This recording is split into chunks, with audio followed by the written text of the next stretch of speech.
Lauren Boebert, Matt Gaetz, and MAGA nuts caught on video showing off their Putin crush. Yep, in the middle of an inspiring and historic moment where the U.S. Congress welcomed Ukrainian President Volodymyr Zelensky to reaffirm our support as they bravely struggle against the onslaught from Russia, we had this incredible scene of these Republican members of Congress showing off their true Putin colors and dissing Zelensky. I believe. Now, here are 3 things you should know about this. 1, if you're thinking, I've heard this before, the Trump and MAGA infatuation with Putin and Russia, you're right.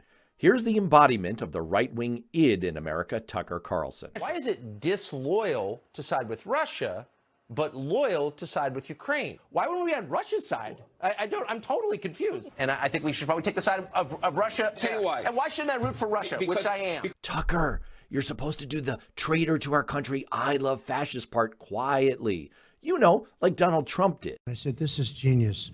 So Putin is now saying it's independent, a large section of Ukraine. I said, how smart is that? I mean, when Rudy Giuliani met with Russian agents while trying to court pro-Russia forces and smear Joe Biden, he was at least a little secretive about it. But these guys aren't even trying anymore. Republican Congressman Thomas Massie, seen here in his actual Christmas card photo taken days after a school shooting in Michigan that left 4 teenagers dead, wouldn't even name Volodymyr Zelensky president of Ukraine, who was Time Magazine's Man of the Year. He just called him a Ukrainian lobbyist. If you're disgusted with all this, now you know how Kevin McCarthy feels. And that brings me to point number 2. Kevin McCarthy is screwed. Right after this whole ugly scene, he again said he's against a blank check for Ukraine. He's not saying that out of any principle. You never know what's inside, really. Kevin basically is whatever you want him to be. He lies. He'll change the lie if necessary. That's not me saying that last bit. That's his mentor, Republican Congressman Bill Thomas, speaking about him on the record. This is like if your mom said, yeah, my kid, pretty ugly and not that talented either. So why is McCarthy joining the Putinistas?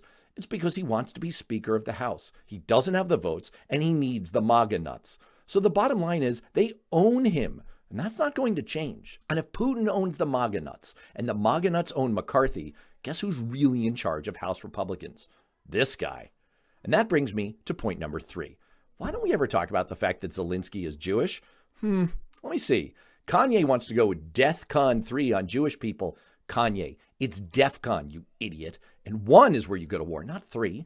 Putz. Nick Fuentes, who dined with Ye and Trump, Charlottesville and some very fine people on both sides, Republican Congresswoman Marjorie Taylor Greene and her Jewish space lasers, Republican Congressman Paul Gosar, Republican Congressman Steve King, and lo and behold, this same set of people don't like Zelensky. I feel shocked. But I'm glad they're not even trying to cover all this ugliness up anymore. When you hear from Republicans, at least you'll know who's really doing the talking.